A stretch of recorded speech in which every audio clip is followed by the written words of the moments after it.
guys, sorry it took me so long to get this recorded, but I'm going to go ahead and do the reading for Funny and Farsi for the excerpt that we read, because the assignment that you guys are going to work on today and Friday, you'll need to come back to this reading. So, we already read this in class. I'm just posting another reading that you guys can have on YouTube to reference back to.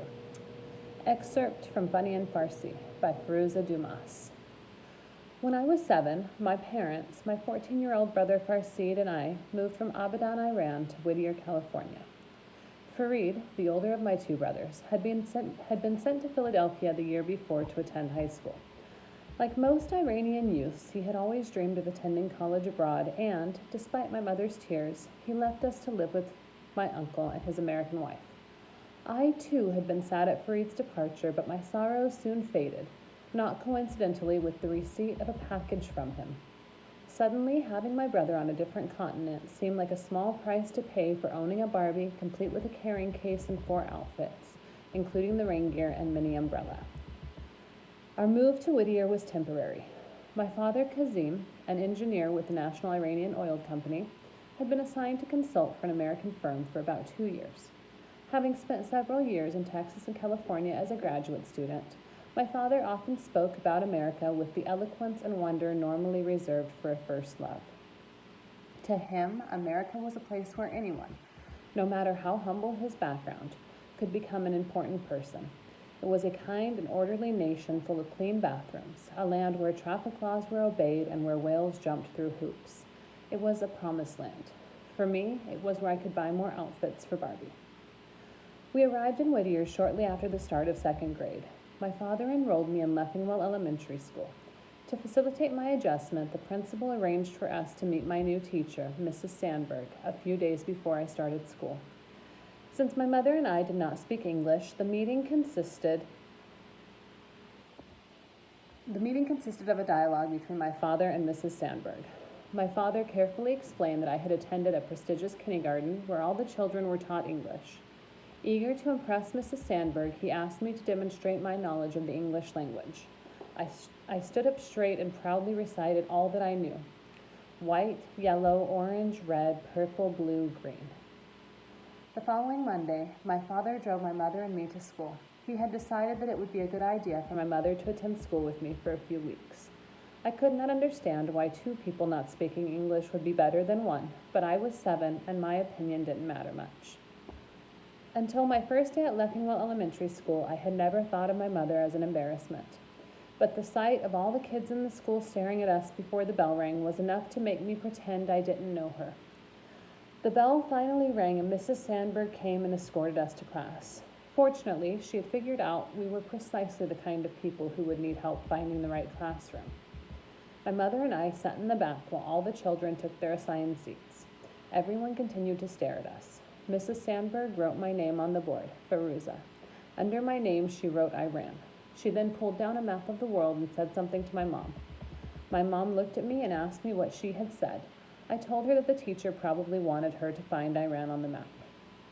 The problem was that my mother, like most women of her generation, had been only briefly educated. In her era, a girl's sole purpose in life was to find a husband. Having an education ranked far below more desirable attributes, such as the ability to serve tea or prepare baklava. Before her marriage, my mother, Nazira, had dreamed of becoming a midwife. Her father, a fairly progressive man, had even refused the 2 earlier suitors who had come for her so that his daughter could pursue her dream. My mother planned to obtain her diploma, then go to Tabriz to learn midwifery from a teacher whom my grandfather knew. Sadly, the teacher died unexpectedly, and my mother's dreams had to be buried as well. Bachelor number 3 was my father. Like other suitors, he had never spoken to my mother, but one of his cousins knew someone who knew my mother's sister, so that was enough. More important, my mother fit my father's physical requirements for a wife. Like most Iranians, my father preferred a fair-skinned woman with straight, light-colored hair. Having spent a year in America as a Fulbright scholar, he had returned with a photo of a woman he found attractive and asked his older sister, Sadeha, to find someone who resembled her. Sadeha had asked around, and that is how, at age 17, my mother officially gave up her dreams, married my father, and had a child by the end of the year. As the students continued staring at us, Mrs. Sandberg gestured to my mother to come up to the board. My mother reluctantly obeyed. I cringed. Mrs. Sandberg, using a combination of hand gestures, started pointing to the map and saying, Iran, Iran, Iran. Clearly, Mrs. Sandberg had planned on incorporating us into the day's lessons. I only wish she had told us earlier so that we could have stayed home. After a few awkward attempts by my mother to find Iran on the map, Mrs. Sandberg finally understood that it wasn't my mother's lack of English that was causing the problem, but rather her lack of world geography. Smiling graciously, she pointed my mother back to her seat. Mrs. Sandberg then showed everyone, including my mother and me, where Iran was on the map.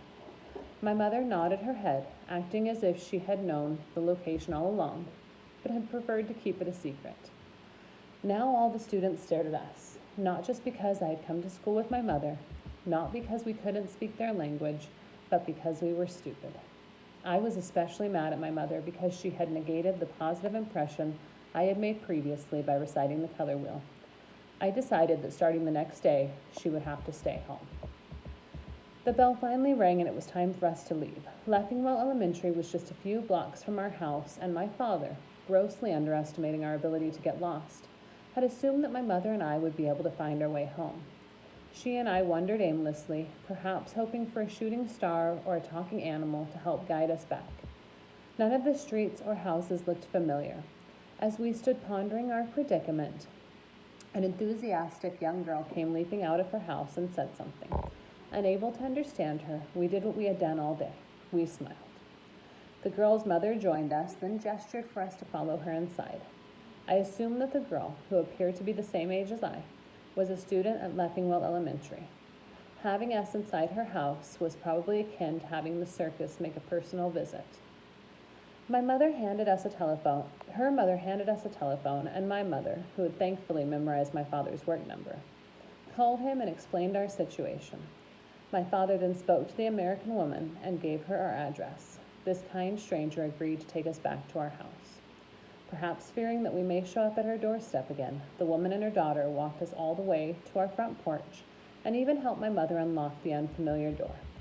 After making one last futile attempt at communication, they waved goodbye. Unable to thank them in words, we smiled even more broadly. After spending an entire day in America, surrounded by Americans, I realized that my father's description of America had been correct. The bathrooms were clean, and the people were very, very kind. Hot dogs and wild geese.